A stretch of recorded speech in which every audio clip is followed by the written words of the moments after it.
চলুন আজকে বানানো যাক তেলকই। গরম ভাতের সাথে যদি এই তেলকই পাওয়া যায় আর কি চাই বলুন।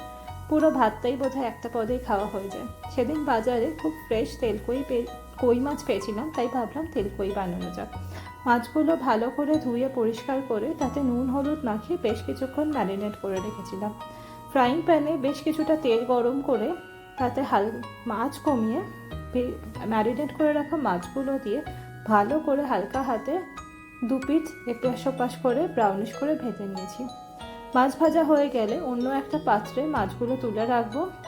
তাতে একটা পেস্ট বানিয়ে নেব গ্রেভিটার জন্য।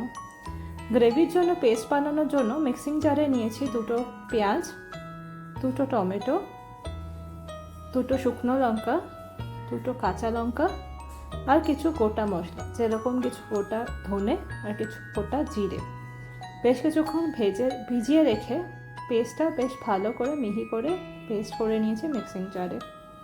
অন্যদিকে যে অবশিষ্ট তেলটা ছিল সেখানে লম্বা লম্বা করে কেটে রাখা আলুগুলো ভেজে রেখেছি। ব্রাউনিশ করে আলুগুলো ভেজে নিয়েছি। মাছের ঝোলে একটু আলু থাকলে আমার কিন্তু বেশ ভালো লাগে, তাই এই লম্বা লম্বা করে আলুটা কেটে নিয়ে ব্রাউনিশ করে ভেজে রেখেছি। অবশিষ্ট তেলে একটু নুন হলুদ ফোড়ন দিয়ে তাতে একটু কালো জিরে দিয়ে পেস্ট করে রাখা টমেটো আর পেঁয়াজের পেস্টটা দিয়ে ভালো করে কষিয়ে নিয়েছি। বেশ কিছুক্ষণ সময় ধরে কষিয়েছি যাতে যতক্ষণ না তেল ছেড়ে যায়। ভালো করে তেল ছেড়ে আসা পর্যন্ত হালকা হাতে নেড়ে নেড়ে কষিয়ে নিয়েছি ঢাকা চাপা দিয়ে। যখন বেশ ভালো করে মশলাটা কষে গেছে অর্থাৎ তেল ছেড়ে এসেছে, তাতে অ্যাড করেছি ভেজে রাখা মাছগুলো আর আলুগুলো। তার সাথে অ্যাড করেছি গরম জল পরিমাণ মতো আর পরিমাণ মতো নুন। ভালো করে মাছটা ফুটিয়ে নিয়েছি 10 মিনিট ধরে, ততক্ষণ না মাছটা আর আলুটা পুরোটা ভালোভাবে সেদ্ধ হয়ে গেছে।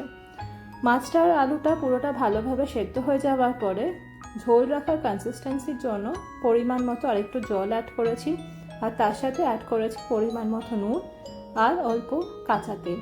2-4 মিনিট মিক্সি 2-4 মিনিট ভালো করে ফুটিয়ে নিয়ে রেডি হয়ে যাবে তেলকই। গরম ভাতে খেতে কিন্তু দুর্দান্ত।